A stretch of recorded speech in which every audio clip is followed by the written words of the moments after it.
Market price of an article is rupees 450. Find the rate of discount if article is sold for rupees 405. Here we have to find the rate of discount, means discount percentage. So we have the formula to find the discount percentage is market price minus selling price by market price into 100. Now this 450 is the market price and 405 is the selling price. Subtract 450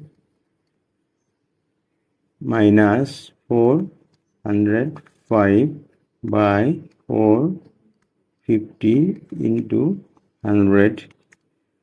450 minus 405 is 45.